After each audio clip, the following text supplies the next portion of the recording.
Well,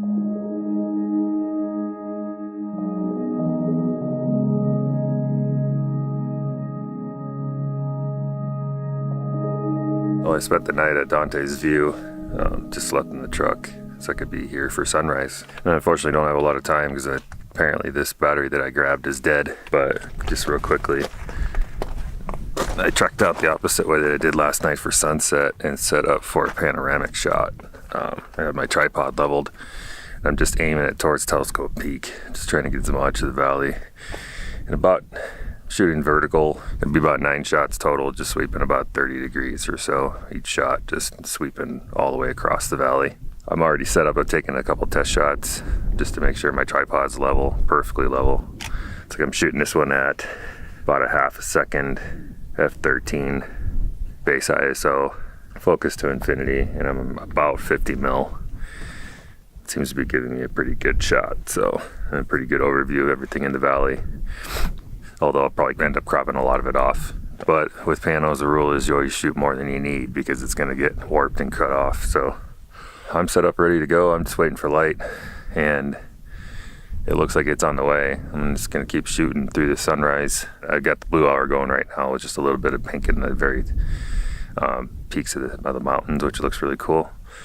But I'll stay here and shoot until I get just the first, like, a little bit of direct sunlight on the tips of the mountains. Should look pretty good. So hide in this little rock cove that I got that's giving me a windbreak because it is chilly up here today.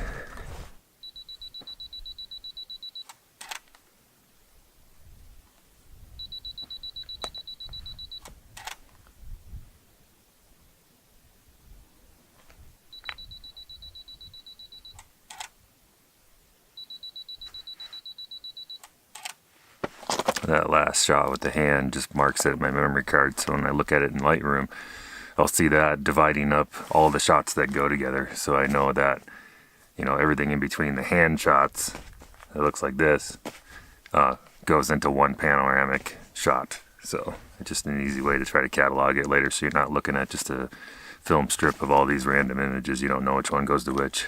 So as the sun comes up, it's getting brighter down here too, and I'm having to adjust my exposure to compensate. So the first couple test shots I took directly in the blue hour were at about a half a second shutter. I am at 1/6 right now. So I'm trying to keep my aperture and ISO the same so that I keep the extended depth of field and the low noise. So I'm adjusting my shutter speed to try to compensate for the extra light as the sun comes up.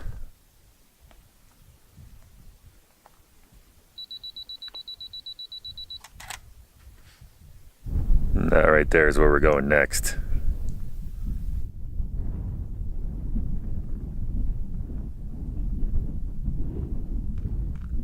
Well, that was a truly fleeting moment there because there's enough clouds on the east here that the sun snuck out underneath them just enough to hit the tops of the mountains, and then it snuffed out. It's gone. But I was able to get several passes with my pano, and I'm pretty sure I got something there. So that was good timing.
Well, if you're here and you get a second, you should totally do that 20 Mule Team Road, or 20 Mule Team Canyon, I guess it's called.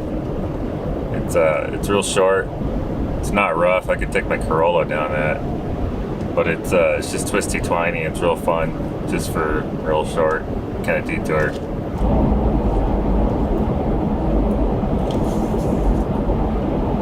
Well, for day 4, I think we're gonna do a lot of bad water today. And by a lot, I mean it's a really, really big area, and where I want to go is gonna take a couple miles to get to. So it's flat terrain, but it does have the salt formations and stuff in it. It's just a lot of wandering around trying to find cool formations. And I just bought a brand new 16 to 35 wide angle lens. I haven't even had a chance to use it yet. So I'd kind of like to, since I bought it specifically so I have it for this trip. But I was hoping to point it at either some cool salt formations or even better, some mud cracks.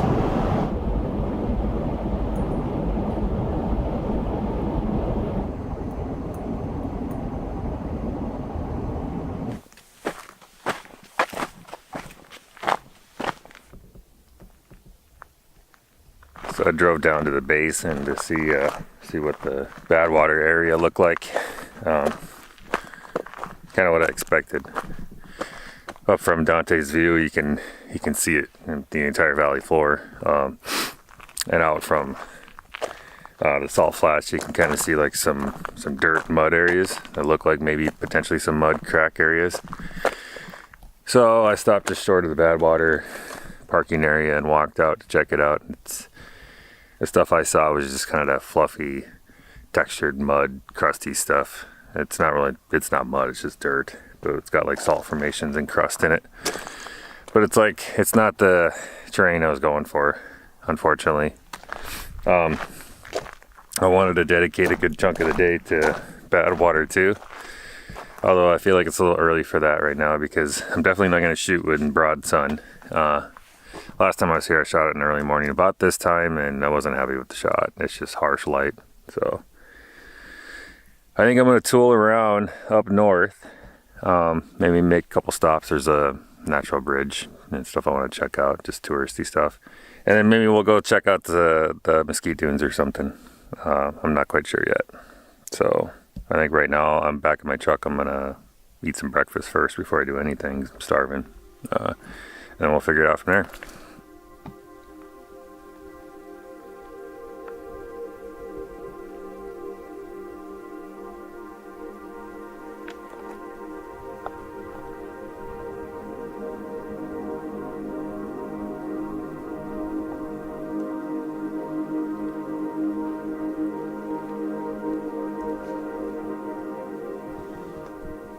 Narrows.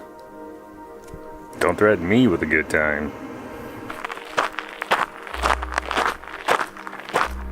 If you can believe it, I drove all the way from Utah to Death Valley, California to see an arch.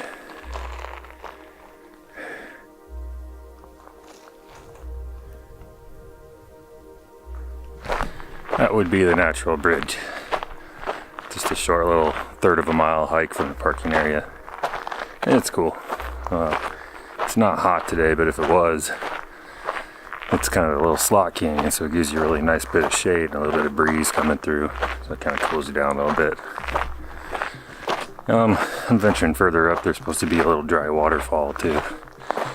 And we'll see what it looks like.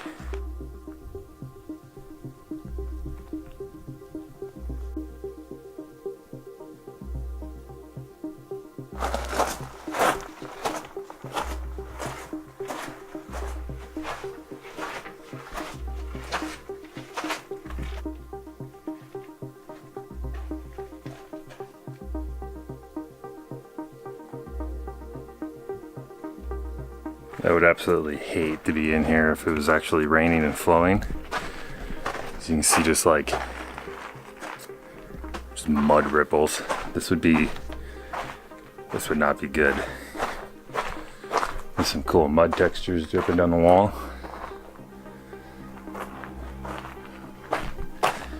But if you were in here when it was flash flooding, you'd just be washed out with all the sediment. It wouldn't be like just water.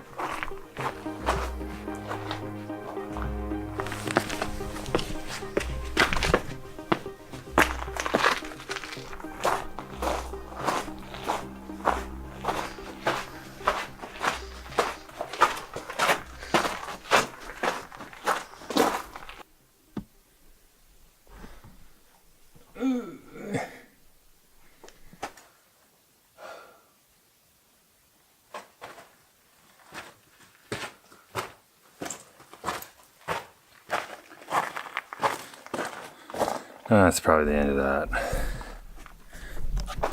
I'm sure you could probably climb up that and explore some more, but not me, not by myself. I got other things to do. I could probably go find a campsite. I should probably do that so I don't have to sleep in my truck.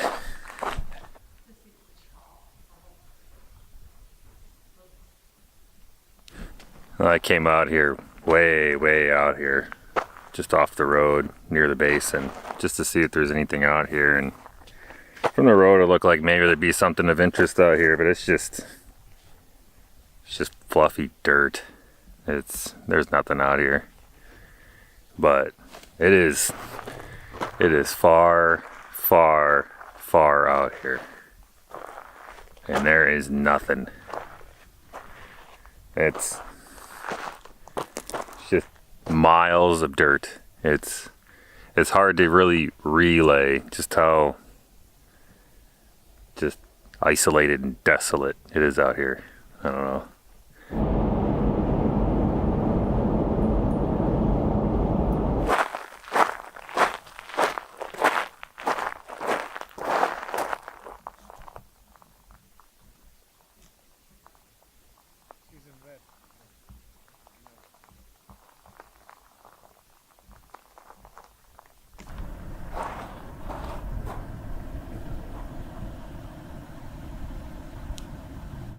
So the racetrack is certainly very high on my places of interest in Death Valley, but not for this trip.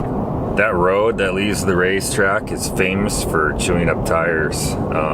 There's really sharp lava rocks and stuff there that just jagged rocks that'll take your tires out. They recommend E-range, like high load range tires, truck tires, to go on that road.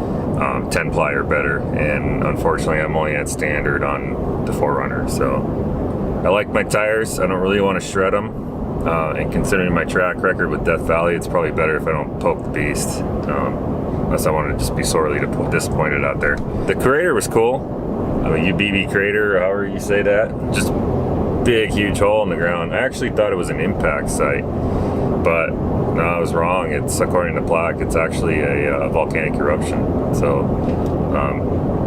a catastrophic steam-powered volcanic eruption that blasted a hole in the ground. And it's interesting because according to the plaque, it's like a 6-mile radius around it. All the dirt's just black. It just looks like it just got obliterated. It's interesting. That was what I came out to check out, as well as just look at the trailhead for the racetrack. But I didn't realize it was this far out, so I gotta kind of book it back and get a campsite. I still haven't done that, so I'm gonna probably head back to Furnace Creek and try to get that handled before sundown.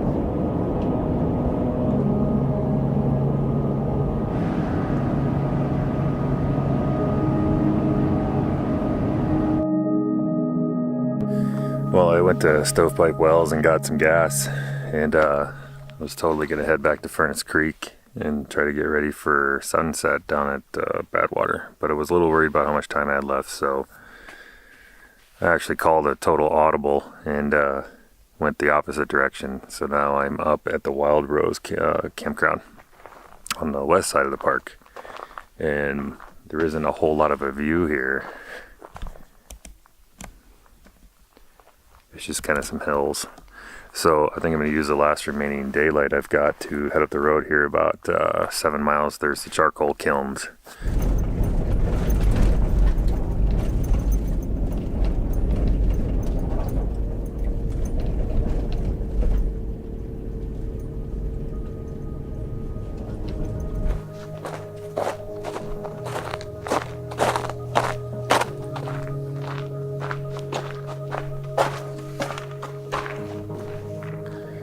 This was an interesting find.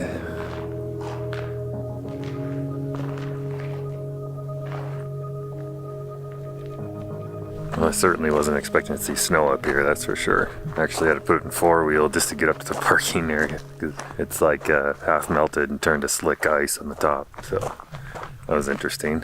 The charcoal kilns are pretty cool though. I think I'm gonna head back down to camp though, because the sun's set now, or it's about to, and it's pretty cold up here, so wasn't expecting to see snow in Death Valley at all.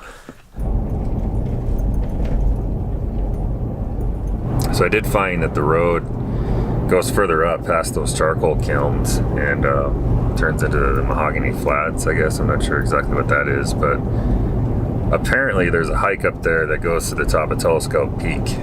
You can't get to it right now unless you wanted to do it on foot, because the snow has closed the road and it's gated right now. So I'm probably not going to do that. And it's chilly up here. The temperature according to trucks 43 right now. It was like the high 30s when I was all the way up to the top there. But Telescope Peak is what we were shooting at this morning when I was doing that pano shot. So I'm actually on the opposite side of that shot right now. Just an interesting fact. I had no idea that Wild Rose was actually a CCC camp, Civilian Conservation Corps or whatever. I think that's what it was. It was basically what put a lot of people to work during the Great Depression. There's a pipeline up here, it looks like, that they were working on. So, oh, there's a hare right there. Wow, it's a big ass rabbit. I am pitched, and I'll be spending the night here. Although it's kind of tucked up here in the mountains quite a bit. It's a little chilly already. It's in the 40s right now. So I'm gonna need an extra blanket tonight, I'm sure. That rabbit's coming closer and closer. This is weird. See if I can get a shot of him if he comes back out of the brush. But yeah, I'm gonna try not to get eaten by this rabbit. I'll probably call it a night.